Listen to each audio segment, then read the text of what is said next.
বোনটি বাস ধরার জন্য তাড়াহুড়া করে যাচ্ছে, এর ভিতর তার পার্স থেকে 100 টাকার নোটটা পড়ে গিয়েছে। এখন ভাবছে এটা ধরতে গেলে বাস চলে যাবে, তার থেকে ভাইয়ের কাছ থেকে টাকা নিয়ে বাসটা ধরি। তারপর দৌড়ে ভাইয়ের দোকানের সামনে এগিয়ে যেতে লাগলো।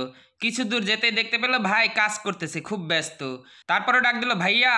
তখন বোনকে দেখে অবাক হয়ে গেল, কি হয়েছে বোন? তখন বললো, আমার কাছে 500 টাকা লাগবে, প্লিজ দাও না। বললো, 1 মিনিট ওয়েট কর, আমি টাকাটা দিচ্ছি। তখন ভাই কাজ করতেছে, আর এদিকে বোন তাকিয়ে তাকিয়ে দেখছে।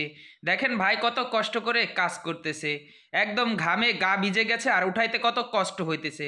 এত কষ্ট দেখে তখন বোন কল্পনা করতে লাগলো, টাকা আমি ফেলে দিয়ে আসলাম রাস্তার মাঝে, আর এই টাকা ইনকাম করতে এত কষ্ট। দৌড়ে ছুটে গেল সেই পিছনের দিকে যেখানে টাকাটা পড়েছিল। আর ভাই এদিকে মহাজনের থেকে টাকা নিয়ে বোনকে খুঁজতে লাগলো, কি ব্যাপার বোন টাকা নিয়ে গেল কোথায়? আর এদিকে বোন যে জায়গায় টাকাটা পড়েছিল সেই জায়গায় খুঁজতে খুঁজতে টাকাটা পেয়ে গেল। দেখলো একটা নোংরা জায়গায় টাকাটা পড়ে আছে।